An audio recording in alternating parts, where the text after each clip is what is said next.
The Road to Oz. Chapter 18. The Emerald City.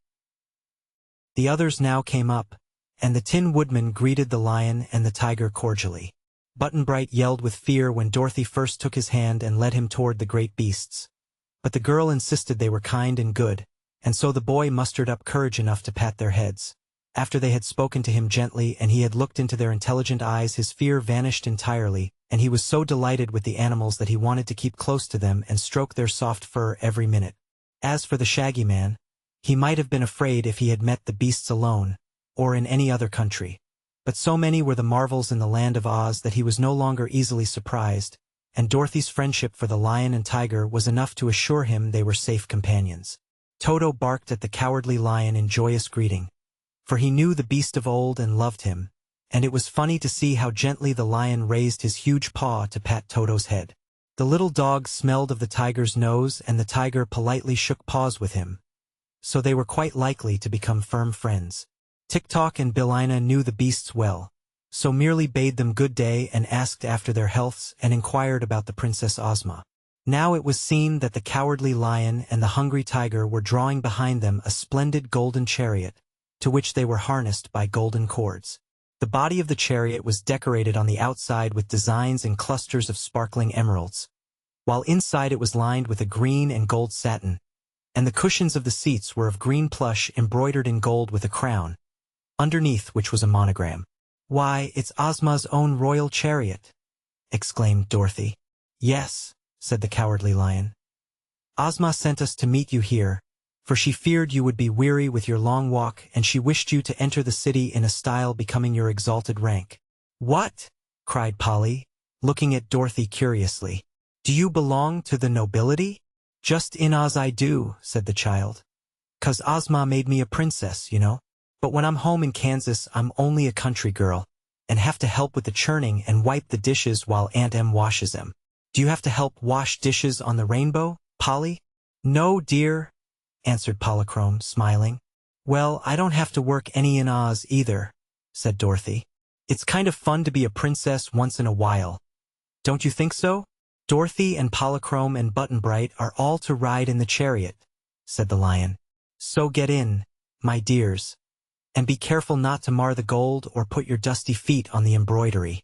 Button-Bright was delighted to ride behind such a superb team, and he told Dorothy it made him feel like an actor in a circus. As the strides of the animals brought them nearer to the Emerald City, everyone bowed respectfully to the children, as well as to the Tin Woodman, Tik-Tok, and the Shaggy Man, who were following behind.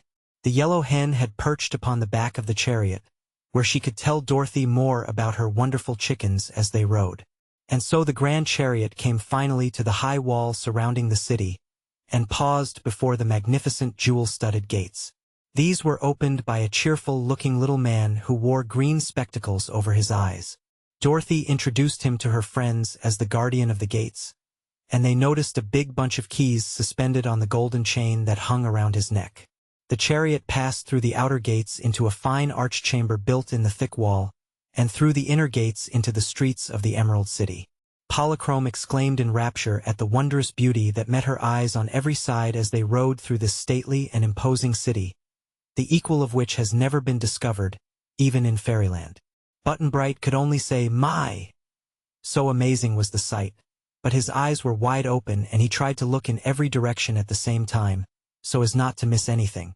The Shaggy Man was fairly astounded at what he saw, for the graceful and handsome buildings were covered with plates of gold and set with emeralds so splendid and valuable that in any other part of the world any one of them would have been worth a fortune to its owner.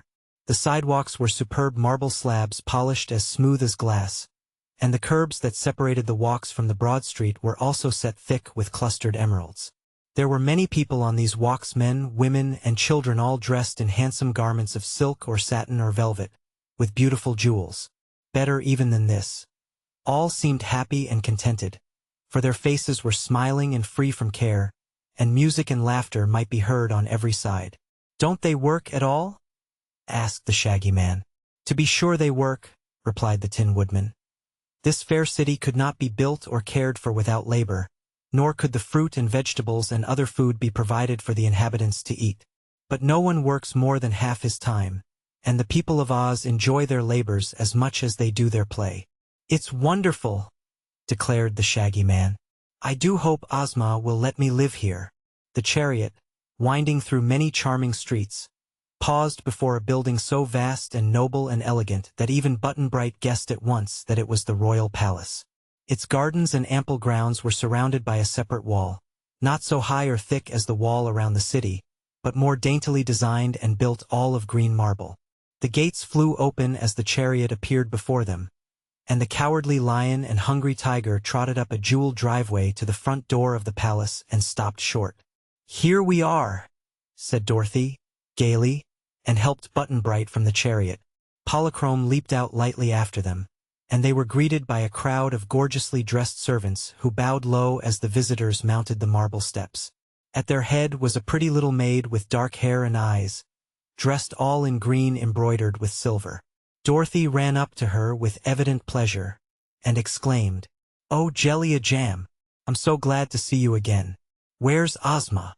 "In her room, Your Highness," replied the little maid demurely, for this was Ozma's favorite attendant.